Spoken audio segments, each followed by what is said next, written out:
Magandang umaga po sa ating lahat, mga kapatid. Magandang umaga po, Father Vic. Ngayon po ay araw ng Biyernes sa ikalimang linggo ng Pasko ng Pagkabuhay.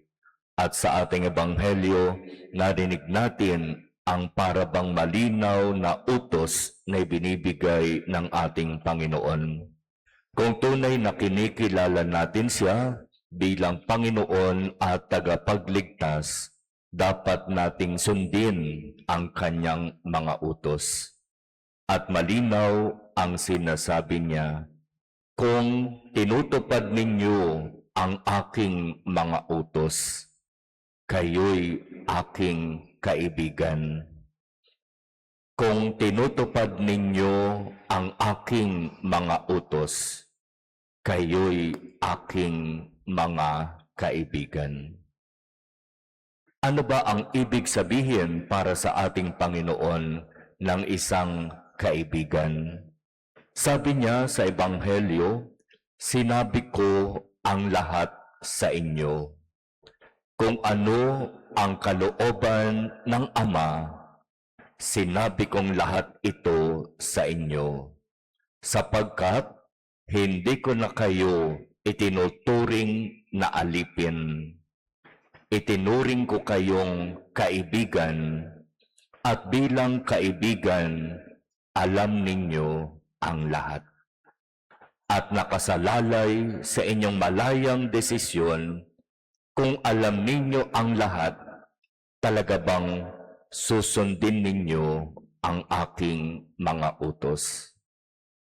Kasi mahalaga na mabigyang linaw na ang pagsunod, bagamat sinasabi ng ating Panginoon, kailangang sumunod kayo sa aking mga utos para kayo'y tunay na matawag na mga kaibigan ko.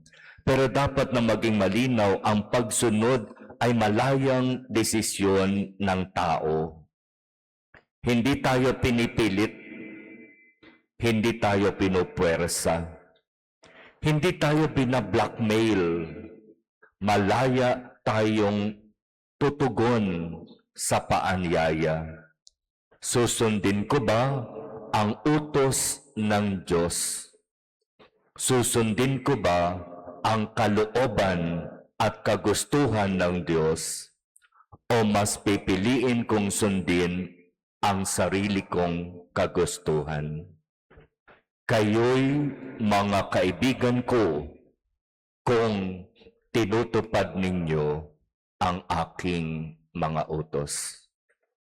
At kung talagang sinusunod ninyo ang aking mga utos, sabi ng ating Panginoon, hingin ninyo sa Ama sa aking pangalan ang anumang ibig ninyo at ipagkakaloob sa inyo. Kung tinutupad ninyo ang aking mga utos, makakasiguro kayo na anuman ang hingin ninyo sa Ama sa aking pangalan ay ibibigay sa inyo. Magandang tanungin ang ating mga sarili.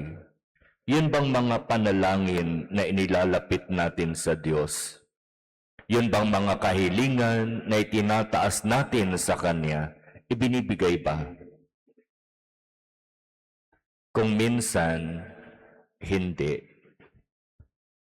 At magandang tanungin ang ating mga sarili. Hindi ibinibigay kasi hindi naman tunay na sinusunod natin ang kanyang mga utos. May mga pagkakataon sa ating buhay na ang mas sinusunod natin ay ang ating sariling kagustuhan. Kaya ito ay magandang paalaala sa atin. Malinaw ang sinasabi ng ating Panginoon, itinuturing ko kayong mga kaibigan. Pero magiging totoo lamang iyan kung tunay na sinusunod ninyo ang aking mga utos.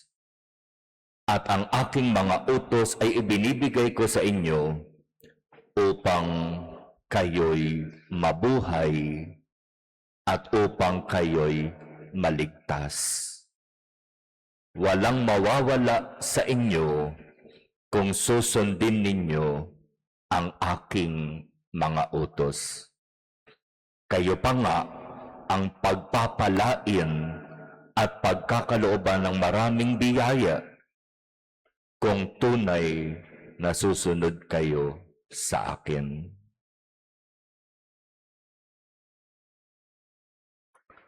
Amen.